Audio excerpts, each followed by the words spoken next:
Cultura.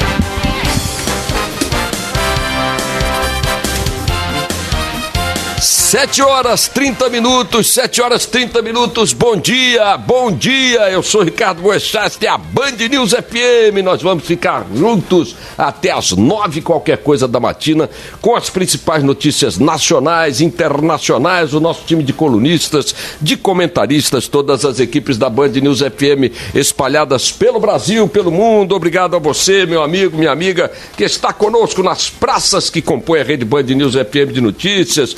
Vamos lá, Porto Alegre, Curitiba, São Paulo, Vitória, Belo Horizonte, Salvador, Brasília, para variar. A batata tá assando em Brasília, todo dia tem batata assando em Brasília. Bom dia, Salvador, bom dia, Fortaleza, bom dia, João Pessoa, Orlando, na Flórida. Viva os brazucas, passaram um sufoco lá na Flórida, com furacão pra lá, furacão pra lá. A audiência da Band News FM na Flórida, em Orlando, cresceu assombrosamente, com prestação de serviço, com participação dos ouvintes. Obrigado por sua companhia, você que está nos Estados Unidos também, e obrigado ao meu Rio de Janeiro, querido, cidade maravilhosa, muito leal e heróica, cidade de São Sebastião do Rio de Janeiro. Hoje estou aqui na nossa cidade maravilhosa, nos estúdios da Band News FM em Botafogo, zona sul do Rio. Estou aqui para participar daqui a pouco, daqui a umas 2-3 horas, de um debate sobre mídia na PUC do Rio, na Pontifícia Universidade Católica do Rio de Janeiro, um debate lá sobre comunicação e direitos humanos. Muito obrigado também a você que está em outras praças que compõem a rede Band News FM de notícias. Um abraço a você aí, Barão, Carla Bigato, nos estúdios da Band News FM no Rio de Janeiro, aqui comigo no estúdio do Rio, Mário Dias Ferreira, bom dia. Bom dia. Mário Dias Ferreira. Bom, deixa eu mandar meu bom dia para o Luiz Megali, não sei se já estou conectado aí com, não sei se a imagem aqui dos estúdios do Rio estão aparecendo, já no Café com o Jornal, ainda não? Daqui a pouquinho. Daqui a pouquinho? Então vamos enrolar um pouquinho aqui, meu caro Barão. Como é que tá o tempo por aí, Boechat? Maravilhoso. Feliz, sensacional, hein? A cidade é um aquele inverno, né? Bonito. A cidade é escândalo.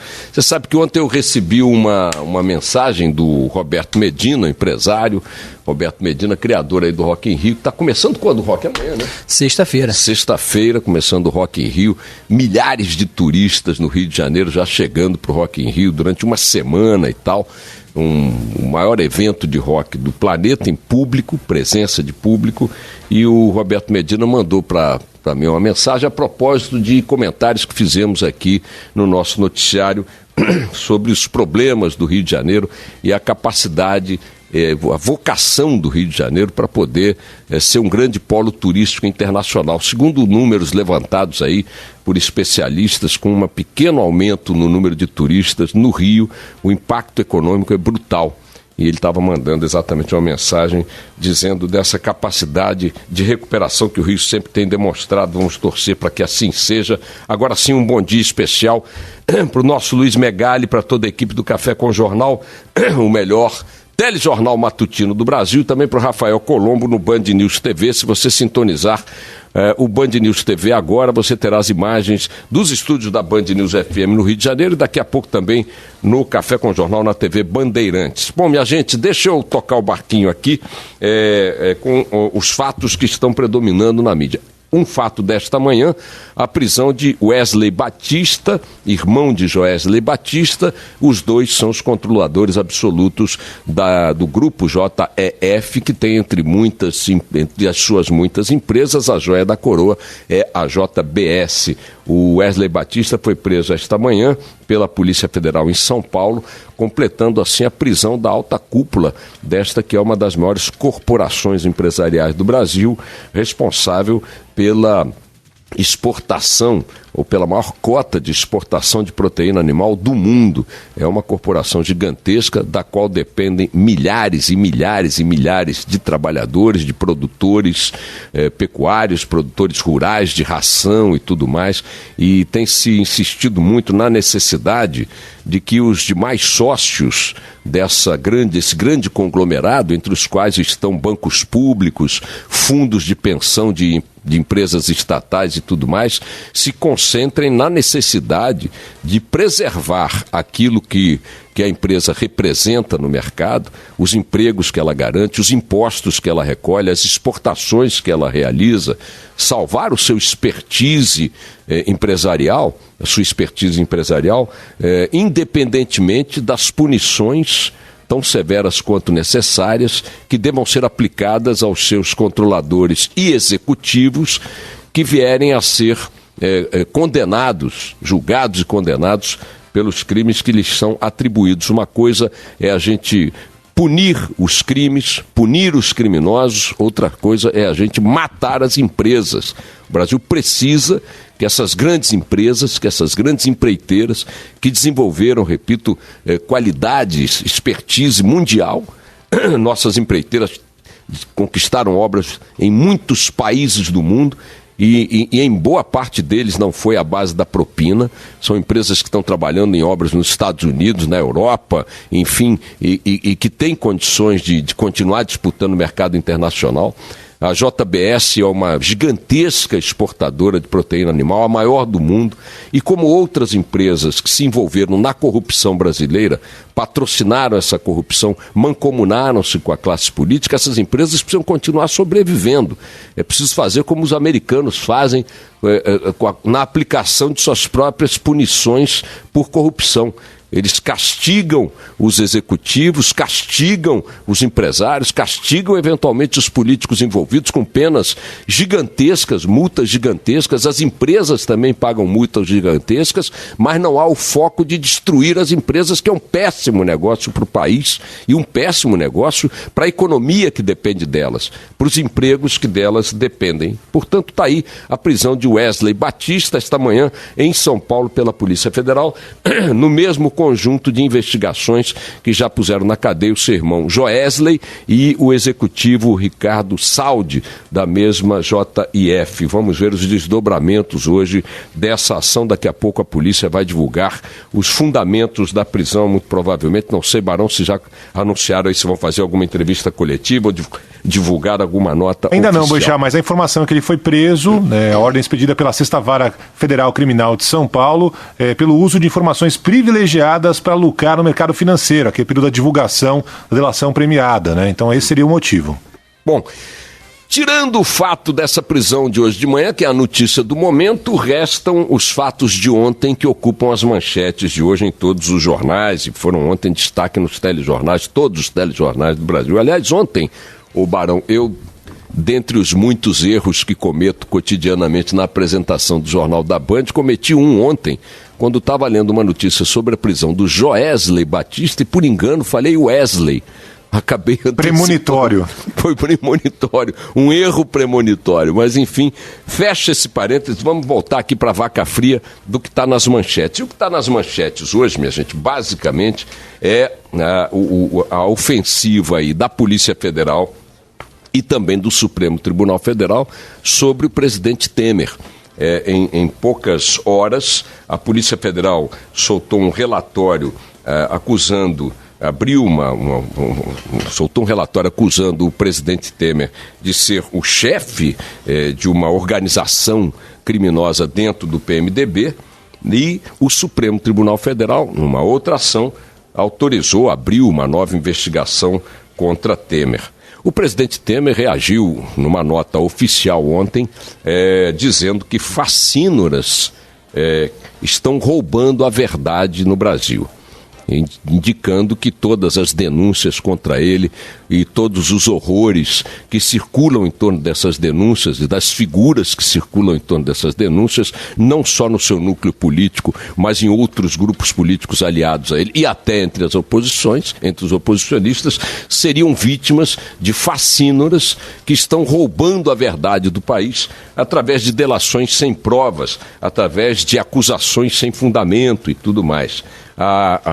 A nota do presidente foi uma reação que muitos entendem como sendo assim o tom que os seus aliados e ele próprio perseguirão diante da denúncia que está prestes a ser apresentada, a nova denúncia pelo Rodrigo Janot contra o presidente da República, dependendo desta denúncia para prosperar de autorização na Câmara dos Deputados, algo que é improvável, segundo a avaliação de quem acompanha o noticiário político em Brasília. A Câmara deverá vetar também a tramitação dessa denúncia nova que Janot está prestes a apresentar no ocaso de sua gestão na Procuradoria-Geral da República. Mas eu quero me fixar um pouco na nota do presidente Temer ontem, para raciocinar com vocês e até talvez, quem sabe, induzi-lo a algum tipo de reflexão a respeito, quando ele diz que o que nós estamos assistindo aí é o resultado de uma manobra de facínoras que roubam a verdade do país. Então, temos uma verdade que está sendo roubada e, segundo o presidente da República, na sua nota, esta verdade é aquela que o colocaria no campo da inocência diante das acusações e das suspeitas que pairam sobre ele e sobre os seus aliados mais próximos. Se é verdade a verdade que Temer está defendendo, qual seja a de que são mentirosos aqueles que acusam os políticos de uma maneira geral desses atos de corrupção que têm vindo à tona, especialmente depois do advento da Lava Jato, nós estaríamos diante de um Brasil que parece não se encaixar na percepção e na constatação cotidiana de seus cidadãos. Vejamos, esqueçamos um pouco do Temer e de sua ofensiva ontem contra as denúncias. Como reage Aécio Neves, a mala de dinheiro e as outras acusações, que são muitas, de que está e esteve envolvido em corrupção? Ele diz que foi ludibriado, que foi vítima de um ardil montado por Joesley Batista numa operação em que, na verdade, ele queria vender o apartamento da mãe, e aí vem mala de dinheiro para cá, mala de dinheiro para lá. Então, Aécio não diz que facínoras estão roubando a verdade, mas diz que foi ludibriado. O que diz Eduardo Cunha, que está preso também sob acusação de pesada corrupção, que jamais teve dinheiro criminoso depositado no exterior, que jamais se envolveu em nenhuma corrupção e etc e tal. O que diz Renan Calheiros sobre as muitas denúncias também mostrando o seu envolvimento ou indicando o seu envolvimento com corrupção pesada? Diz que é tudo absurdo, que é tudo armação, que é tudo invenção. O que diz Romero Jucá, na mesmíssima condição? Que tudo é fetiche, que na verdade o que o Rodrigo Janot e os procuradores da República têm contra ele é uma certa atração sexual por seu bigode, coisa que o valha. O que diz Gedel Vieira Lima sobre os 50 e tantos milhões de reais encontrados em espécie num apartamento lotado de suas digitais em Salvador, que está sendo, segundo seu advogado, vítima de calúnias que lhe são imputadas, etc. e tal. E Lula, no outro extremo do espectro político, que vai ser hoje ouvido por Sérgio Moro no Paraná. O que ele diz sobre as incontáveis denúncias, indícios, evidências, delações, etc., de que também comandou um pesado esquema criminoso no Brasil? Diz que está sendo alvo de uma perseguição política que visa destruir o projeto social do PT e as possibilidades dele voltar à presidência da República. O que diz João Vacari Neto, seu ex-tesoureiro, braço direito, operador das malas do PT? Ele diz que é um preso político. O que dizem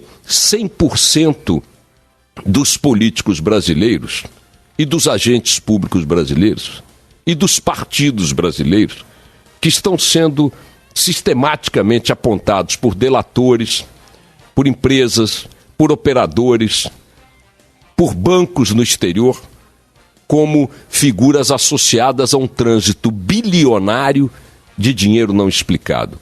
Todos, rigorosamente todos, 100%, dizem que são inocentes. E para voltar ao presidente Temer, todos endossariam a nota de Temer ontem, diz que estão sendo alvo de facínoras que roubam a verdade. Então, segundo o presidente Temer, que unifica esse discurso de defesa dos políticos nesta frase, facínoras estão roubando a verdade para nos acusar, segundo o presidente Temer, há um grande campo de criminosos construindo mentiras para implicar em seus crimes políticos que são inocentes, de acordo com esse discurso. Se assim é verdade,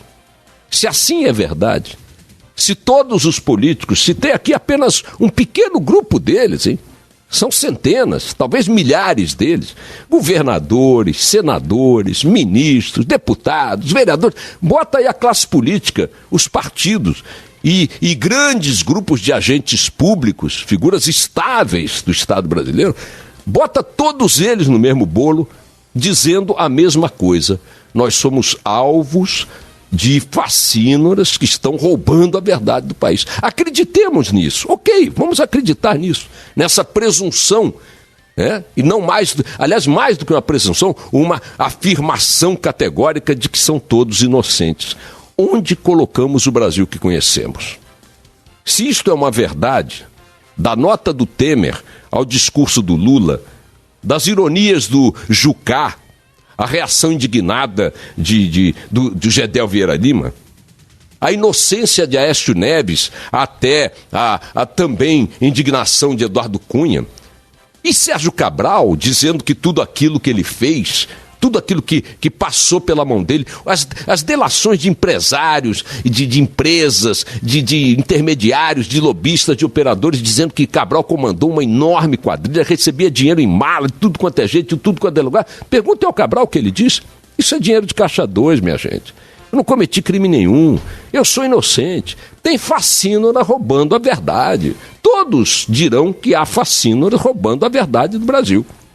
E dizem isso na tentativa e talvez até na sincera convicção de que são inocentes, dando-lhes crédito, assinando embaixo o que todos dizem, que são inocentes, probos e puros. Onde nós encaixamos o Brasil que conhecemos?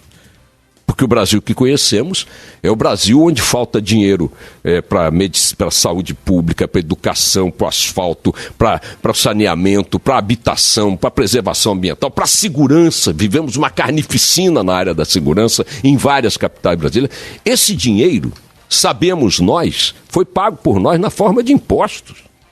Nós temos uma das maiores cargas tributárias do mundo. Cadê esse dinheiro? Cadê esse dinheiro? Será que, de fato, nós brasileiros, aí no nosso dia a dia, não encontramos a corrupção a cada minuto? O Deltan Dallagnol, procurador lá da Lava Jato, uma vez fez uma palestra e disse o seguinte: a corrupção se disfarça de várias formas. Ela está disfarçada de buraco nas rodovias que provocam acidentes. Está disfarçada da falta de escola que entrega precocemente ao desvio, a sedução pelo crime, milhares de crianças e jovens no Brasil. Está disfarçada da falta de remédio na rede pública de saúde, matando outros milhares de pacientes no Brasil inteiro. Está disfarçada na falta de assistência social, na falta de habitação. A corrupção se disfarça de muitas coisas. Não só de mala de dinheiro que circula para lá e para cá, de forma explícita e escandalosa. Não, ela está aí com as suas várias roupas e nós sabemos que ela existe porque somos as maiores vítimas dela. Então, se todos os políticos estão sendo sinceros, estão falando o que de fato acontece, quando dizem que há fascínoras roubando a verdade, e a verdade é de que eles são sérios, probos, e que suas organizações partidárias são sérias e probas, onde enfiamos o fato que vivemos todos os dias, na nossa pele, na nossa carne, na nossa família, de que a corrupção nos submete a esses suplícios permanentes há décadas, há séculos? Seríamos o país onde não há corrupção, já que 100% da classe política, uma vez flagrada por essas investigações, se diz vítima de mentira? E notem, não é a classe política da direita, não é a classe política da esquerda, não é a classe política do centro, não, é a classe política por inteiro. De Jucá a Sarney, de Moreira a Eduardo Cunha, de Gedel a Renan, de Lula a Temer, todos são inocentes. Todos são puros. Todos jamais conspiraram contra a moral e contra a ética no trato do dinheiro público. Ok, onde fica o Brasil que conhecemos? Então, Que tem alguém roubando a verdade, eu não tenho dúvida. Que tem alguém que é facínora nessa história, e talvez até dos dois lados, eu também não tenho dúvida. Que a corrupção é uma verdade, eu também não tenho dúvida. Agora, quem é o espertalhão que está querendo enfiar essa banana no alheio, falta descobrir. Vamos em frente, minha gente.